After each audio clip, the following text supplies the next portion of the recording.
Hola, hola mis queridos amigos. Gracias por estar ahí nuevamente escuchando un nuevo capítulo del podcast Tormentas Perfectas.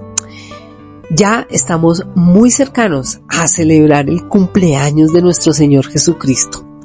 Él estuvo en esta tierra y Él cumplió años y sigue cumpliendo años. Entonces, prepárate para que esa fiesta sea maravillosa, que puedas estar en paz y alegría, lleno de bendición y que la tranquilidad y la salud sean el regalo perfecto para ti y para toda tu familia. Ese es mi sincero deseo desde lo más profundo del corazón. Quiero aprovechar para enviar un saludo muy especial a Javi, a Miller, a Camilo y lógicamente a mi patrocinador preferido y más amado, a mi esposo Ariel, que desde la Fundación Estar Bien, Fundación para la Familia y el Desarrollo Integral, se promueven espacios como estos. La semana pasada les contaba de una tragedia que embargaba a una familia extranjera que visitaba un centro comercial en Bogotá, Colombia, y donde un vidrio de un gran tamaño y de mucho peso cayó sobre el pequeño cuerpo de una niña de apenas 5 años. Cuando escuché esta noticia, tuve durante varias horas un sentimiento en mi corazón de intriga por saber lo que había pasado, lo que había sucedido, y fue una lucha, porque no me gusta hacerlo y los que me conocen saben que ese tipo de situaciones no me causan morbosidad, me causan es dolor y pena, sobre todo por la familia de esta chiquita. Finalmente sucumbí ante esa curiosidad, pero realmente creo que alguien quería que yo viera algo que tal vez pocas personas pudieron observar. Pero eso se los voy a contar al final de este podcast, porque quiero concentrarme en esa difícil pregunta, que si Dios es bueno, como lo hemos hablado en muchas ocasiones, y no se puede evitar preguntárnoslo ante tragedias como estas. Entonces comencemos a preguntarnos, ¿quién es Dios para ti? Y la siguiente pregunta es, ¿qué significa que tengas un Dios?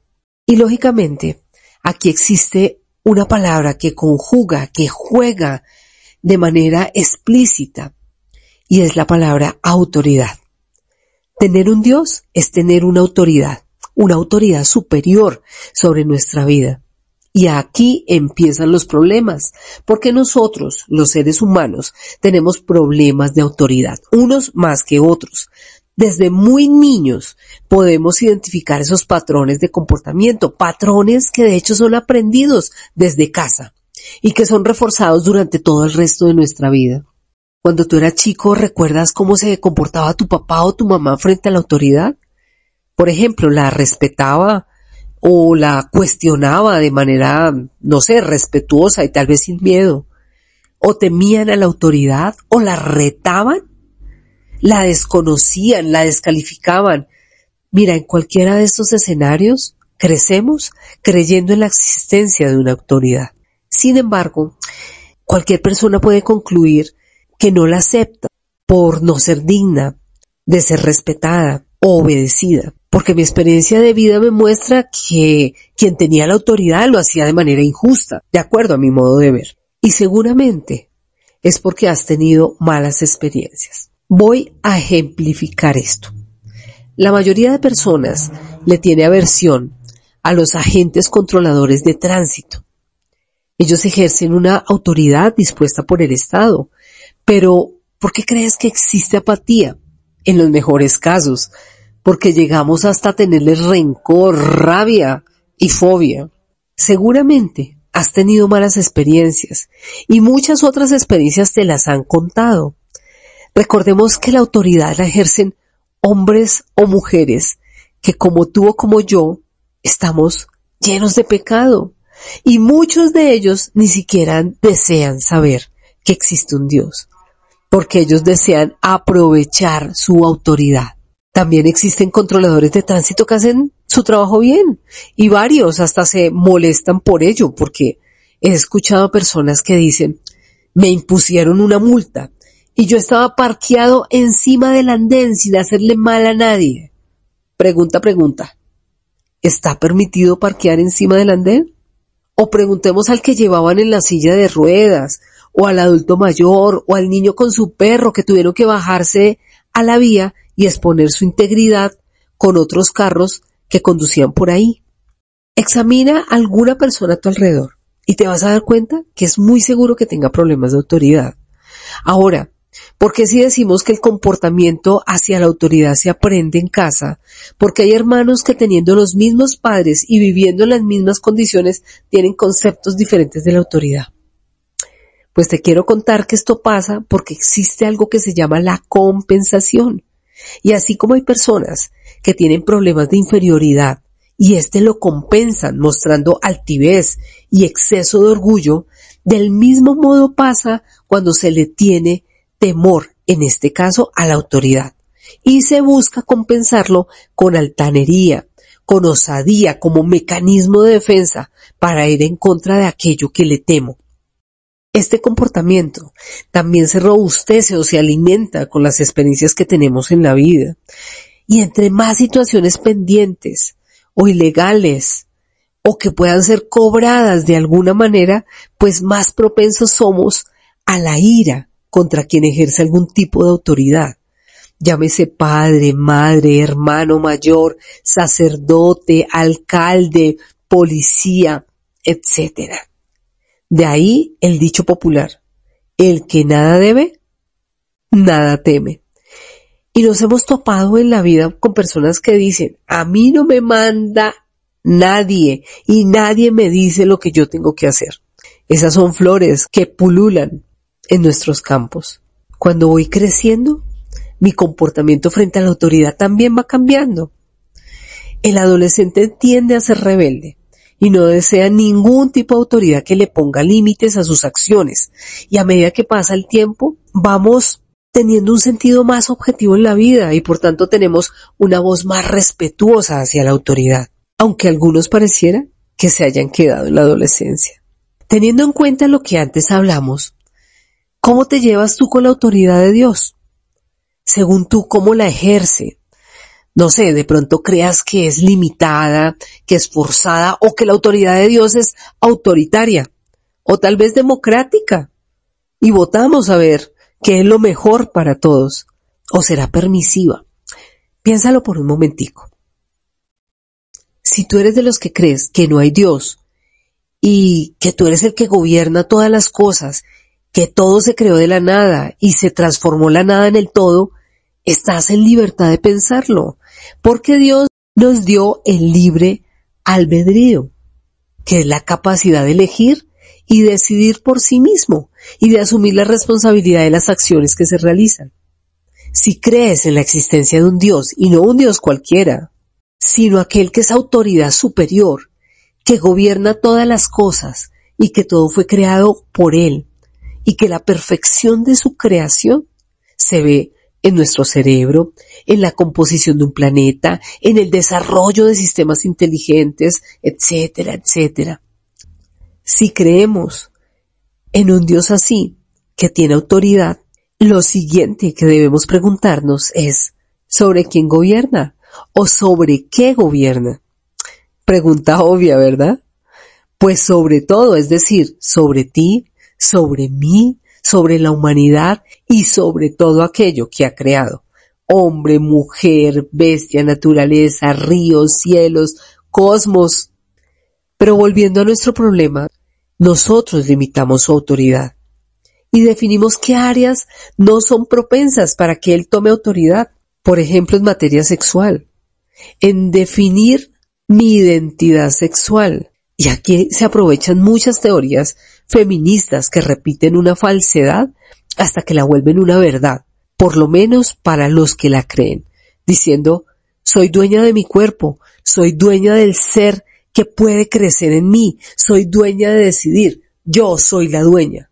Recordé la novela mexicana. Y eso me da libertad para abortar, para explorar nuevas relaciones con el mismo sexo, con animales y otras tantas locuras. Pero nuevamente retomando, yo termino decidiendo hasta dónde llega Dios y me declaro en rebeldía en ciertas áreas de mi vida, donde no deseo que nadie me diga lo que tengo que hacer ni lo que debo hacer. Dios dispone de unos límites, no para coartar nuestra libertad, sino para proteger nuestra libertad. ¿Cómo es eso? Dios desea que vivas en gozo, que es diferente a la alegría, porque esa es pasajera. Yo me alegro cuando me dan un regalo, pero ya mañana se me pasa. El gozo de Dios es constante si lo peleas. Pero ¿cómo puedes vivir en gozo si no perdonas, si no amas, si no cuidas tu cuerpo, si no cuidas tu mente, si no cuidas a tu papá, a tu mamá, si no vives en paz con los que te rodean? Y todo esto que te digo se encuentra en la palabra. Te dice, y no solamente te da el concepto, sino que te define cómo se desarrolla, cómo logras el objetivo. Aquí comienza nuestro problema de autoridad con Dios, que no entendemos que Él es un Dios, que nosotros somos su creación amada, creación de Dios. Óiganme bien. Pero esta creación desea pactar reglas con Dios. Somos muy osados, ¿verdad? Pero así vivimos. Luego de esto se nos revuelve con un concepto adicional, que es Dios Padre. Y aquí comienzo a creer que es mucho mejor porque Él siendo papá me va a entender las pataletas que yo como niño hago y creo saber más que papá. Entonces ya hablamos con papá y tenemos tanta confianza con Él que le decimos el cucho, el duro. Súmale a esto otro concepto que es amigo. ¿Y cuántos de los que me escuchan aquí saben y entienden que el papel de un padre está por encima de ser amigo de los hijos? Porque el padre tiene que definir límites. No es para hacerle mal a sus hijos, es para protegerlos, para cuidarlos. Y esa no es labor de un amigo. El amigo acompaña, el amigo levanta, ayuda, consiente. Por tanto, no podemos olvidar que Dios Padre es primero Dios. Y cuando logro entender que tengo un Dios que todo lo conoce, porque Él hizo todo lo que nuestros ojos ven, y aquello que no vemos inclusive, que conoce el pasado, que conoce el presente y que sabe del futuro, porque Él ya nos contó cuál es el final de esta historia. Y si no lo sabemos, vayamos a Apocalipsis. Creo que con estas cualidades ya vamos entendiendo por qué es Dios y por qué podría hacer todo lo que quisiera sin tenernos que pedir algún tipo de permiso. Cada uno de nosotros toma la decisión en qué creer y cada uno de nosotros toma la decisión de pasar esta vida intentando hacer el bien o pasar esta vida haciendo el mal. No pretendamos intentar realizar un psicoanálisis de Dios que nos permita conocer las intenciones de sus pensamientos, las emociones en cada decisión, pero lo que sí nos ha mostrado es que nos ama y que aún con su infinito poder para destruir tanta maldad y tanta injusticia, nos ha dado la oportunidad de levantarnos cada mañana, porque Él tiene fe en nosotros, tiene fe en que hagamos las cosas bien y en que lo busquemos y en que podamos amarlo por lo que es y no por lo que puede hacer por nosotros. Cuando fui a buscar la noticia de la niña que murió aplastada por el vidrio, el periodista tenía a sus espaldas un local con un nombre muy particular y muy grande y decía Jireh. En el libro de Génesis quiero recordarles que Isaac fue el hijo prometido que Dios le dio a Abraham y Sara en su vejez y en quien reposaba una gran promesa, que por él todas las familias de la tierra serían bendecidas. El Señor un día le pide a Abraham que lleve a su hijo para ofrecerlo como holocausto. La Biblia no muestra que Abraham se haya negado y seguramente su corazón se arrugó tremendamente, pero entendía quién era Dios, quién era el Todopoderoso. Ahora, cuando llega al lugar indicado por Dios, construye un altar, acomoda la leña y toma el cuchillo para matarlo. Pero en ese momento el ángel del Señor llama a Abraham desde el cielo y le dice que no le haga daño. Y Abraham se da cuenta que hay un cordero enredado en un arbusto para ofrecerlo en su lugar. Yo pensaba que ese era el sitio donde un vidrio actúa como cuchillo. pero no hubo cordero porque fue la vida de la niña. Sin embargo, Dios me hacía caer en cuenta que Él es proveedor de todo, de paz que sobrepasa todo entendimiento, de sabiduría, de tranquilidad, y que todo pasa por un motivo que mi mente hoy no puede entenderlo. Pero quería que yo supiera que Él estaba ahí y que la muerte no es una tragedia, sino que la muerte es el paso al encuentro con Él. Sé que el Señor nos está enseñando a ver la muerte de otra manera. Las revelaciones serán para todos diferentes y sé que la partida de esta niña no será en vano, porque por ella muchos llegarán a Dios, por ella muchos entenderemos que Dios provee de muchas formas y maneras y que la muerte es solo el último escalón para llegar a los brazos de papá. Ruego porque el oído de esa familia esté despejado para escuchar la voz de Dios, porque Él proveerá todo lo que necesitan en este momento. Mis amigos, Dios está hablando de muchas maneras. Dios nos está buscando. No seamos rebeldes y permitamos que la bondad de Dios nos embargue. Y sí, siempre llego a la conclusión que Dios es bueno. Es tan bueno que nos aprovechamos y jugamos a creer que el que peca y reza empata.